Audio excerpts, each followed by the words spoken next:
Powered by the Montana Television Network. This is the 530 News on Q2, Montana's news leader. Good evening and thanks for joining us tonight. I'm Jay Cohn. And I'm Jeanelle Slade. Does Interior Secretary Ryan Zinke have a hidden agenda? A new report today indicates the Interior Secretary kept some of his meetings off of his public calendar. The latest revelation comes after the Inspector General confirms it is investigating Zinke for possible ethics violations over his involvement in a whitefish real estate venture. As CNN's Sarah Ganim reports tonight, Zinke's latest issue revolves around the transparency of what's included on his public schedule. When Interior Secretary Ryan Zinke wants you to know what he's doing, he knows how to get your attention. Riding a horse to work, raising a flag to show he's in the office. But the Interior Secretary, notorious for public stunts, has also been keeping his schedule discreet. A CNN analysis has found about a dozen instances where Zinke's calendar omits or obscures important details about who the cabinet secretary is meeting with and why, leaving the public in the dark about meetings with lobbyists, lawmakers, and groups with business before his department. CNN even found vague terms like personal or hold used regularly, and in one instance describing a meeting with a federal contractor. It's critically important for cabinet secretaries to keep accurate calendars. He works for us, the American people. CNN compared email conversations between Zinke and his scheduler, made public through Freedom of Information requests, to the actual calendars the Interior Department keeps. We found several troubling instances. In one case, a seemingly standard entry in May of 2017, meeting with Rep. Collins, was revealed to include 3 executives from Delaware North, a contractor that does a lot of business with Zinke's national parks. That same month, Zinke's itinerary for a trip to Alaska notes a meeting with Mayor Harry Brower, North Slope Borough. But a briefing packet we found notes that 2 lobbyists were present from a firm that represents the borough in a lawsuit against the department. This is not an accident. Democrat Raul Grijalva's committee oversees the Interior Department, and he wants an investigation. The kind of entitlement sense that they brought into their positions, like, I'm not going to worry about these little ethics issues. What's that? That doesn't apply to me. Why, hell with them. They shouldn't get the calendar.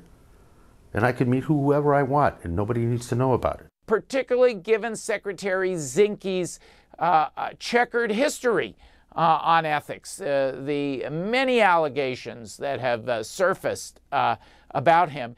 It raises the question, is there something to hide that is forbidden that he's engaging in under our federal ethics laws? Now, in some cases, meetings were left off of Zinke's calendar altogether. That includes a meeting last September with the group Secure America's Future Energy. It's an organization that wants to expand production of oil and natural gas on public lands. Montana Secretary of State Corey Stapleton is asking Montana's Supreme Court to keep Green Party candidates on the November ballot. Last week, a state judge ruled that 87 of the more than 7,000 signatures used to qualify the Green Party for the ballot were invalid. Without those signatures, the party fell short of its minimum signature requirement.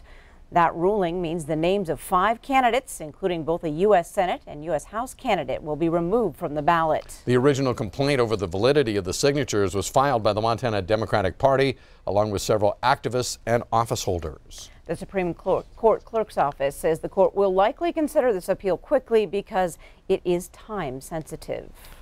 The developer of the largest mansion in Billings, who's accused of faking his own kidnapping in Virginia to flee massive debts, today pleaded not guilty in federal court here in Billings to charges of wire fraud. 38-year-old Larry Wayne Price Jr. is facing 6 counts of wire fraud for soliciting $13.5 million from investors in a Wyoming company and allegedly using that money for his own use. The court indictment alleges that Price transferred money from banks in West Virginia, Texas, and Wyoming to his accounts in Montana for what he said was for buying real estate, mining equipment, and other supplies. In May, Price was charged in Virginia federal court for lying to federal investigators. This after he claimed he was kidnapped by a biker gang and robbed at his bike shop there. Now, if convicted, Price could face up to 20 years in prison and a $250,000 fine. He is not being held in jail tonight. A western Montana fire burning in the southern Bitterroot Valley has now devoured more than 1,000 acres. The Reynolds Lake fire is burning about 35 miles southwest of Darby, Montana, on the border of the Bitterroot and Salmon Challis National Forests. The fire was initially reported at 11 acres on Tuesday before gusty winds pushed and fanned those flames. There are 80 people assigned to the incident. No structures threatened or closures at this time as flames burn in the remote, rugged terrain. Fire managers say they are using a full suppression strategy to stop the fire. Areas along the Yellowstone River are still drying out as water levels peaked at record highs back in early June. Q2's Connor Pregatzer now shows us how that high water took a toll on several popular fishing access sites. As waters recede from record levels along the Yellowstone, the river is once again a great place to recreate. But in the wake of the floodwaters, there is some major damage, especially to fishing access points. Waters flooded parking lots, damaging camping facilities, and making roads impassable. Montana's Fish, Wildlife, and Parks spokesman Bob Gibson says that the damage was especially pronounced at the Bundy Bridge access point. The water is now, 5 feet below the bridge. During the height of the flood, that water was this high over the top of the bridge. And that just ate up the approaches to the bridge. All the places where there was dirt next to it, it took it out because the culvert couldn't handle it and it washed it right away. So between here and 10 feet over that way, there was just a big trench where the river had come through. So instead of being at this level where you could drive across it with a car, there was a trench here that was 6 or 8 feet deep that the water had just washed all of the gravel and all of the approach out. Now crews have been working since the water began to recede in mid-June, and just in the last 2 or 3 days, drive-in access has been restored to many of the fishing access points. Well, we're standing here in the Voyager's Rest fishing access site in the midst of what used to be a camping spot. They're still doing some work to get everything back up to what it used to be, but the drive-in access is now open here, as it is in all but 2 of the fishing access points along the river here. Now, those 2 points being Inden Fort and Grant Marsh. So if you do want to do some fishing, it's now open. You can drive in, so get out here and enjoy this beautiful weather we've been having and the beautiful recreation opportunities that Montana affords us. Reporting from along the Yellowstone, this is Connor Pregatzer, MTN News. Thank you, Connor. Bob Gibson also says the road at Bundy Bridge has been reinforced now to reduce the risk of damage the next time the Yellowstone approaches those record flows.